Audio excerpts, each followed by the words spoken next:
Where do good and bad truly exist? That might sound like an odd question to some.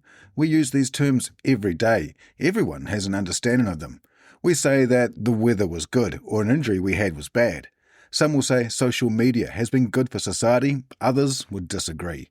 Most of us would think that winning the lottery will be good. We've all dreamt of what we'd do of the winnings. We hear people saying that there is no good left in the world. I could carry on listing endless examples. The timing was bad. The loss our sports team had was bad. Getting that promotion and raise at work was good. None of these examples are extraordinary. They're everyday uses that we are all familiar with. There is a common theme here, though, with them all. The good and bad in these examples are all tied to things or events that are out of our control. And that is a problem, which we will investigate in this episode. Stoicism teaches that good and bad are not to be found in these or any events for that matter, but rather within us. Specifically, our actions, thoughts, and reactions. Today, I want to demonstrate to you using Stoicism and my own personal experience why this is the case, and why it's important for us to know this. Our incorrect application of these words to things that are out of our control, what the Stoic philosopher Epictetus refers to as externals, might be doing us more harm than, well, good. No good can come from being in pain. I saw this comment posted recently online, and it drew comments of approval like moths to a flame. It would seem from this post and the resounding replies of agreement that pain must be bad, and that only bad can come from it. Most of you know that I live with chronic pain and have done so since a motorcycle accident back in 1997 tore 5 main nerve trunks out of my spinal cord. This is unrelenting, crushing, burning, tearing, stabbing pain. It started over 28 years ago and hasn't left me since. It has had a major impact on my life, more so than the paralysed arm that is also a result of the accident. Sounds pretty bad, huh? No, not bad at all, and it isn't good either. It was just an event, something out of my control that happened to me, an external in other words. Remember what I told you Stoicism said about where good and bad exists? Not in the externals, but within us. This is very important to me. I know of other people with the same or similar injury as mine who describe it as bad, terrible, horrific, the worst thing that could happen. If this was true, then where does that leave me? If this injury was bad, why have I not experienced it as bad? I have the same burning, crushing pain, the same injury and impairment. Actually, as far as this type of injury goes, a brachial plexus injury, I've completely damaged it. Some only have the pain in their wrist or elbow and may still have some use of their arm or hand. Don't get me wrong though, it's not a competition. Pain and injury are mostly subjective, so I never, except now, compare my situation to others. But to illustrate my point, I will in this situation. Is losing the use of an arm and living with continual pain bad? Would it be good for me to not live this way, to have the use of both my arms and hands and not be in crushing, burning pain? Well, that depends on what I do with it. You know, my actions, thoughts, and reactions. Thanks to going on this journey with adversity, I've become a better version of myself than I was before the accident. I'm wiser, more resilient, more compassionate to myself and others. I've learnt about what is in my control and what isn't, and how to use that to my benefit. Throughout my journey, I've been able to help many other people with what I've discovered from my experiences. And now, as my children begin to venture on their own out into the world, I've been able to support and guide them in a way that would have been impossible for me without the knowledge I've gained. Sounds like this event has been good for me then, right? Again, no, not the event, rather the choices I've made, my actions, my thoughts. The good from this came from within me. This hasn't made me a better person than anyone else. I'm just, choosing to look at things in a way that works well for me. The event, the external, is something I remain indifferent to. It has no power to decide what effect it will have on me, what decisions I make. It's like the weather, another external out of our control. If we had plans to go to the beach and it rains, we will say the weather was bad. But as I pointed out in my 10 Vital Tools video, to a farmer, that same weather could be considered good. As it can't be both good and bad, we see it as something we remain indifferent to. What we make of it is where the good and bad exists, not in the weather, just like it's not in my injury. It is understandable why, though, we as a society would view an injury like mine as bad, but viewing externals as being either good or bad is something I'm here to change. Our health is something that we hang these labels directly on. If someone is injury-free, fit and well, we'll say they're in good health. And if they're not, well, we say they're experiencing bad health. Someone in good health must be happy and good. Someone in bad health must be poorly and in a bad way. Let us for a moment strip away good and bad from our health completely. As it is something that is out of our control and external, it follows Stoicism's rule that it can't be good or bad, so it's easy to do. Even those who strictly control what they eat and how they exercise still get sick and injured no matter how much they may try to avoid it. Now that we have stripped it away, where does it go? To us, to what we do despite or even because of our health. We can be injury-free, fit and well, and still make decisions that are bad for us. With a body free of injury and sickness, there are those that choose to do nothing with what they've got. They might be lazy and entitled. Some may choose to take advantage of their healthy position and commit crime and do harm to society. Their injury and illness-free status may allow them to maximise the damage they do. Is that what good health includes as well? Where is the good coming from? Nowhere.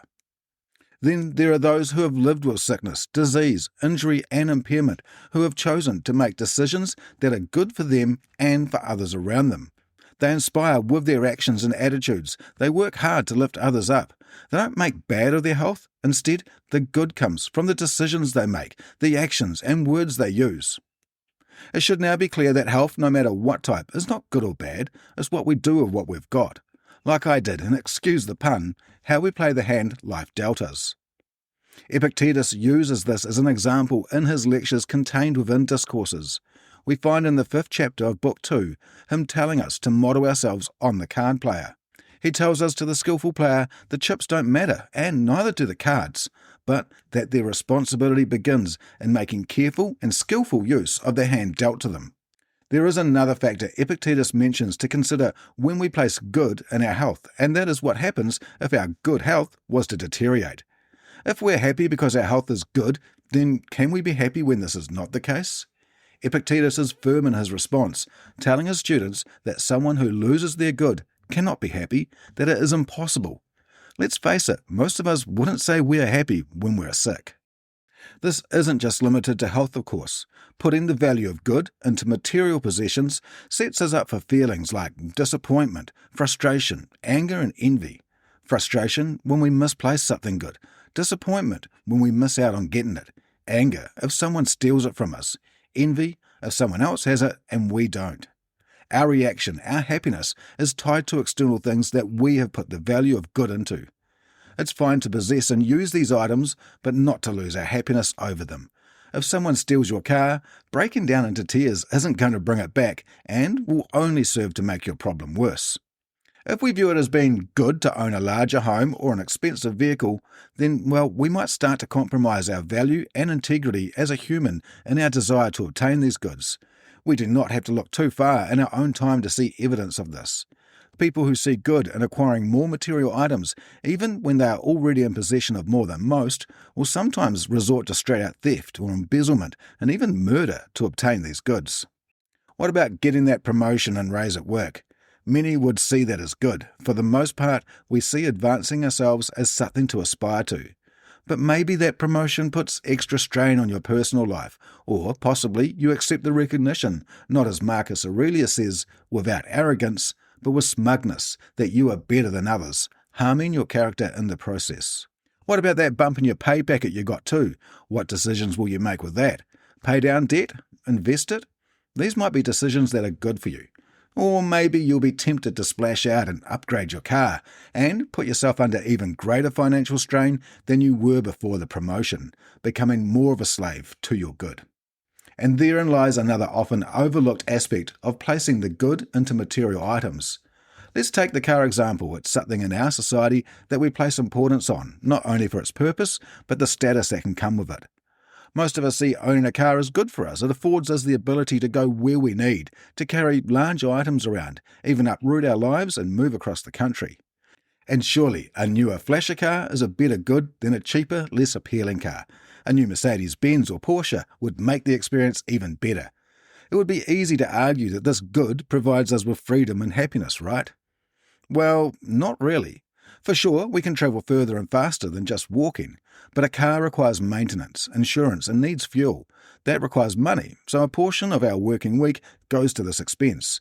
We need to find a safe park for it, make sure it's locked and looked after. Let's not forget how hard we work to obtain it. Stoicism, most notably through Epictetus, identifies this as slavery. We become slaves to our goods, our material items. The more expensive the good, the more we become a slave to it. I watched a video recently where the host was looking at options to replace the very expensive and rare car he currently owned. He drove a lower spec version, still a very nice car that is out of reach to most, and he observed that despite it being slower, less flashy, more common, he enjoyed it more. Why? Because he wasn't worried about damaging the incredibly expensive wheels on his rear model driving through city streets. He wasn't worried about its value reducing due to use. It was easier to live with. By choosing the cheaper option, he was still getting what a car should do, but without all the worries of the more expensive option. He was less of a slave to a material item because he was paying less for the good. Think about the nicer things you own. Most likely they cost you more money than a comparable item that is less good. Maybe it's the fine dining wear you use on special occasions, the nice suit or outfit you choose when you want to impress. No doubt you'll go to some effort to ensure they are looked after and kept in great condition. You become a slave to looking after metal, crockery and cloth. And if they get damaged, if someone spills something on your outfit or that expensive car gets a scratch, you go to pieces that somehow your good has been damaged. Of course, I'm not suggesting that we all give up these fine items, and look, neither does Stoicism. Seneca the Younger, one of the most well-known Stoic figures, was by all accounts a very wealthy man. In Letters from a Stoic, he mentions his estates and staff and acknowledges his wealth. But he too knew that the good was not in his silverware. It was in his ability to treat it as just an external that he was in possession of, not as something that made him a better person. So yes, owning a large property or a shiny new SUV is not at odds with being a Stoic, but placing value or good in material items is. Epictetus tells us being wealthier than someone does not make us a better person than them. It just means we have more money, but we are not our bank account. To emphasize this point, he is quoted as saying, "One horse doesn't say to another, 'I am better than you, because I have lots of hay and barley, my reins are of gold, and my saddle is embroidered,' but instead, 'I'm better than you, because I'm faster than you.'" Our good is not in our car, our house, our fine dining wear or clothing, but in our character. How we act and think is a greater part of the society we live in, and the role we play in that. Most of us see winning as good, right? Our favourite sports team, for example. We cheer with loud voices when they win. It feels good to be on top. And, well, if they lose, we see this as bad, and our enthusiasm reflects this. Heads hung low and voices hushed. Can you identify the problem here? We are tying our happiness to things outside our control, which leaves us being jerked around like a puppet on strings. Our happiness is being determined by something we cannot influence. There is also a dark side to this. Studies have shown that there are more assaults committed after sporting fixtures, from general assaults in bars and at games to domestic violence in homes. That victory is not looking so good any longer.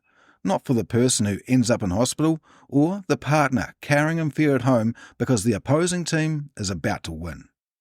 Returning our focus to the sports team, is it bad they lost? Well, again, that depends on what they do with it. If they learn from it, tighten up defence, work on their weak areas and improve, then no. The loss, they turned into a good thing. The good isn't in the victory, the bad wasn't in the loss. They exist again in what we do after the fact. Going on from this, it's clear to now see that winning the lottery is not a good thing either. Once again, it is just an event. If it was a good thing, we would only hear stories of success coming from it. We know this isn't true. Many who find themselves the winner have gone on to regret the changes it made. People trying to take advantage of you, uncertainty if people are just after your money, a life of excess that leads us down the wrong path. The newfound wealth isn't the problem, of course, but rather the decisions we make around it. Where does Stoicism stand on other people's actions towards us? From people saying things about us that make us feel bad, right through to people who have experienced childhoods with horrific stories of abuse, verbal, physical, and worse. While we might be able to wipe away insults from others with some degree of ease, it would be much harder to deny that someone who experienced childhood abuse wasn't treated badly. A fundamental to the philosophy of Stoicism is that we cannot be harmed by the actions of others. Socrates is quoted by Epictetus in discourses on this. When Socrates was facing execution in his trial at court by his accusers, he replied, "Anytus and Miletus can kill me, but they cannot harm me."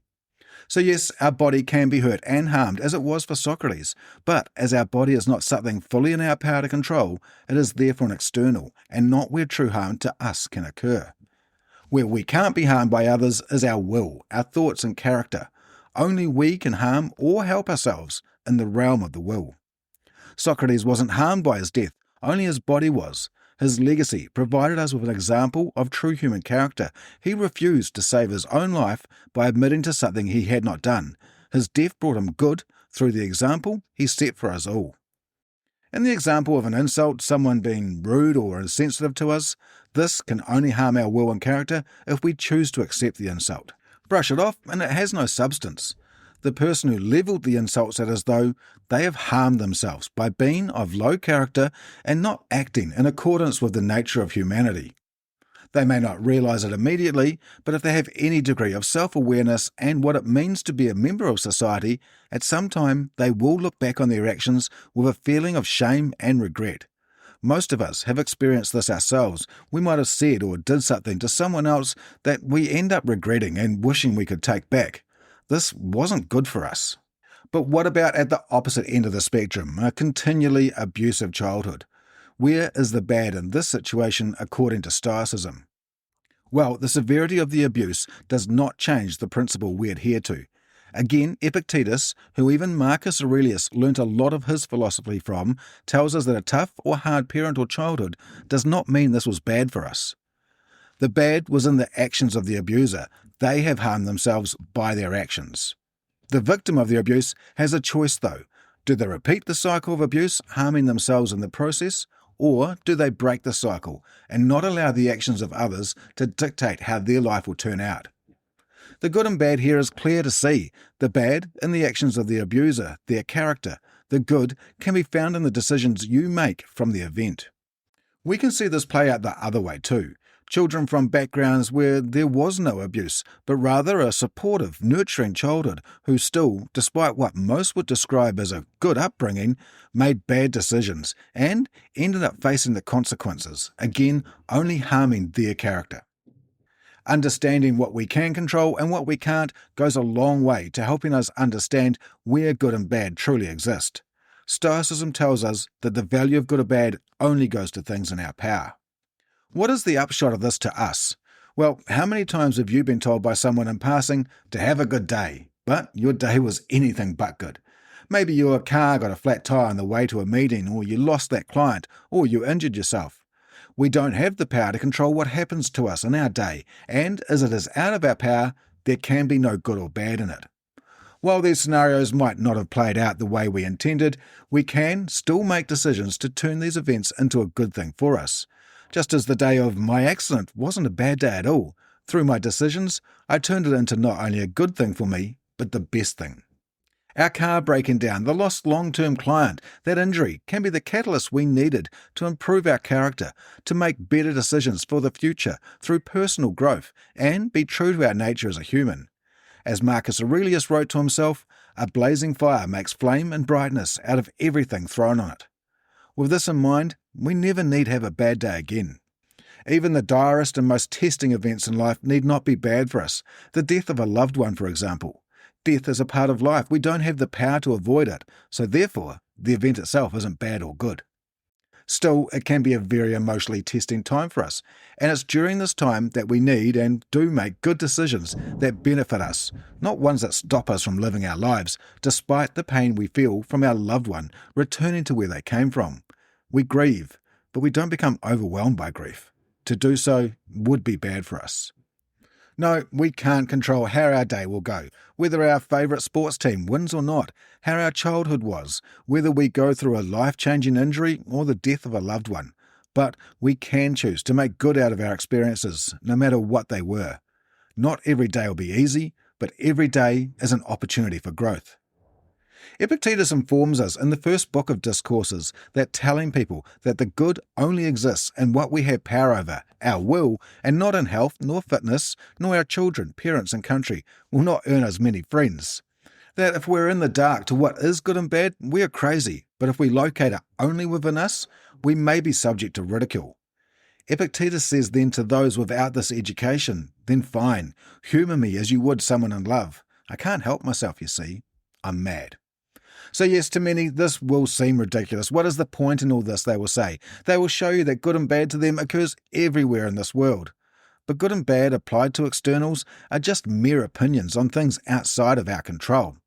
As Marcus Aurelius writes, you take things you don't control and define them as good or bad. And so, of course, when the bad things happen, or the good ones don't, you blame the gods and feel hatred for the people responsible, or those you decide to make responsible. Much of our bad behaviour stems from trying to apply those criteria. If we limited good and bad to our own actions, we'd have no call to challenge God or to treat other people as enemies. This is what it offers to us: peace, tranquility, control over our feelings, how we experience what life throws our way, the power to write the narrative of our own story, the chance to grow from challenges and setbacks, to see the world in a better light. There's no good left in the world now. No good can come from pain. You know what? They're right. The good is within us through our actions and thoughts, our character, not in the world, not in your house or car, not even in the events you go through. As Epictetus stated, if you want some good, get it from yourself. Normally at the end of a lot of videos, the host will wish you a good day. You won't get that from me. I won't wish you a good day, but instead, to make good of whatever your day brings you.